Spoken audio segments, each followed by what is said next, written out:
Welcome back, Tech Newbies. My name is Don. A couple of months ago, I bought my very first mechanical keyboard, the Keychron K4v2. I don't know what it is with this mechanical keyboard, but somehow, after getting one, you'll be drawn into modding or customizing these keyboards. So today, we're gonna mod my Keychron K4v2. Let's go.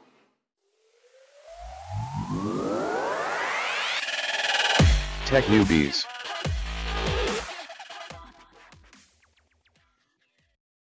For this mod, here are the tools needed. A Phillips and hex head screwdriver for disassembling the keyboard. Tweezers for the band-aid mod. Scissors for cutting the EVA foam and band-aid. A small brush for applying the lube. And keycap puller and switch puller for removing the keycaps and switches respectively. The materials needed are EVA foam. I bought this online. Lube. I will be using Krytox 205G0 for this mod. And band-aid strips with acrylonol. No, not really. Any band-aid will do as you only need the part with adhesive.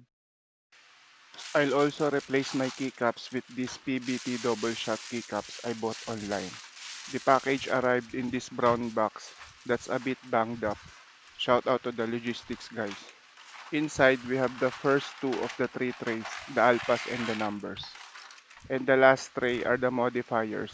This set contains 160 keys in total, so it's compatible with just about any keyboard layout out there. Since these are double shot, the keycaps are quite thick. I have the aluminum version of the K4v2. To disassemble, we need to remove the two hex screws that holds the side plate. Do the same on the other side.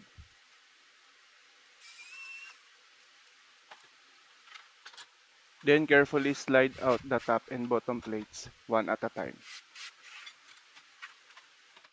Remove the keycaps with the included keycap puller in the Keychron K4 version 2 package. Be careful not to use too much force or you might end up damaging the keycaps or the switches. Since this is a 96 key keyboard, this process will take a while to complete. Be patient and take your time. Being my first time, it took me a good 15 to 20 minutes to complete. Next is removing the individual switches. This will take even more longer time to complete. Based on what I've experienced, the upper and lower row of switches are more difficult to remove since the clearance between the case and the switch is very small. You'll need to wiggle the switch puller a bit to latch it in place and release the switch. After a few switches, you'll get the hang of it and be able to do it faster. To be honest, I had a very difficult time pulling my first two switches. Since it's my first time, I didn't know what to expect. Completing this part took me around 40 to 45 minutes to complete. Next is to remove the plate which is held by 15 screws. An electric screwdriver will come in very handy for this one. After removing all 15 screws, you can remove the plate by lifting it up. Using a prying tool, gently lift the PCB up and carefully slide it slowly to the right. Pay attention to the left side of the PCB where the small switches and USB-C ports are soldered. Carefully turn the PCB over so you can remove the battery connector. Store the PCB in a safe place for now. Next is to remove the stabilizers from the plate. Since these are clip-ons, you can use a prying tool to press on the latch that hold the stabilizers to the plate. Sliding my fingernails towards the stabilizers also worked. To disassemble the stabilizer, simply twist the metal wire 90 degrees towards you, then slowly pull it out. Do the same for the other side. I was supposed to clip this stem, but after disassembling, the pointy thing that usually gets clipped was not there, so I ended up just relubing the stabilizers. On the housings, I just applied a thin coat of lube on both sides, thin enough that you can see a bit of shine on the plastic. On the stem, I also applied a thin coat to the sides, again, thin enough just to see a bit of shine on the plastic. Then I put the stem to the housing on the same orientation when I pulled it out. For the wire, I applied the lube a bit more generously, but not too much. just enough that you can see the white lube. I also applied some lube to about 1 centimeter after the 90-degree bend, as this is where the housing latches in. After lubing, insert the wire to the housing and stem you previously lubed, and lock them in place by turning the wire 90 degrees towards the right until you hear it click in place. Repeat the same procedure for the other side and all other stabilizers. Since these are clip-in stabilizers, I went ahead and do the band-aid mode also. Just cut a few strips of band-aid and stick those strips to the plate where the stabilizers are placed, the part where there was a deeper groove. This mode should keep the stabilizers stable. Next is installing the EVA foam to dampen the sound.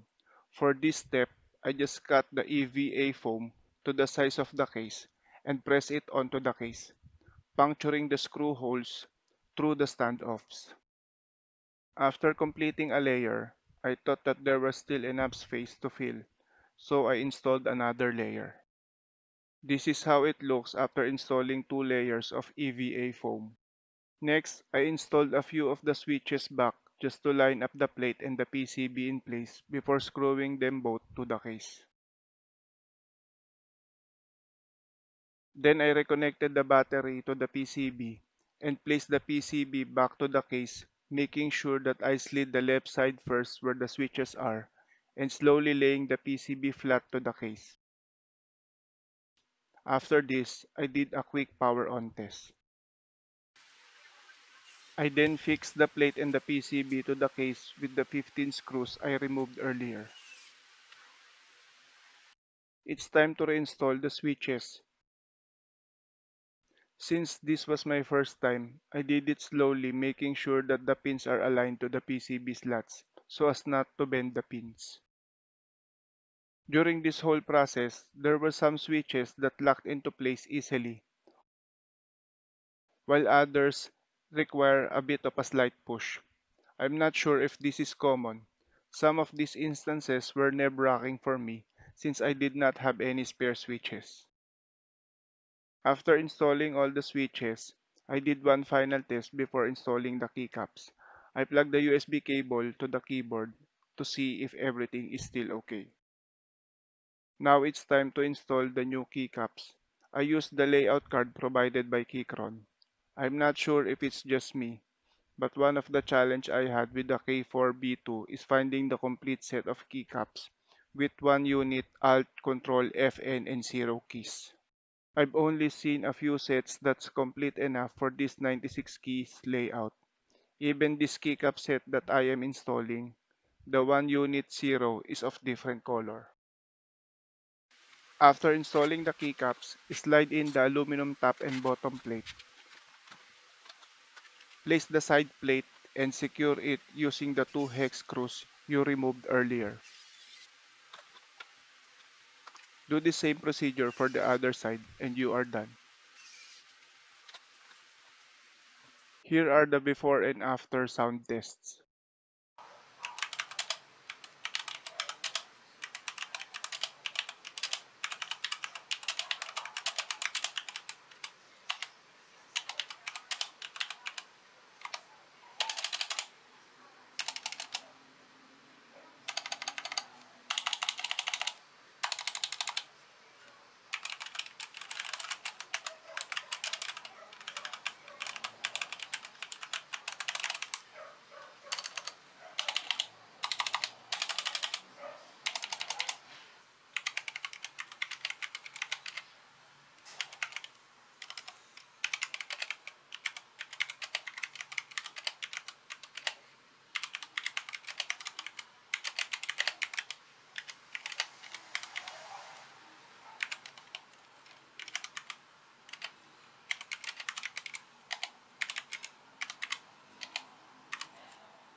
Well, I'm not sure if the camera microphone was able to capture the difference in sound between the modded and unmodded Keychron K4v2.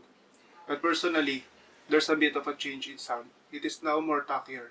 Plus, the stabilizers are more stable and less rattly. That's it for this video. Thank you for watching. See you again next time. Keep safe. Peace.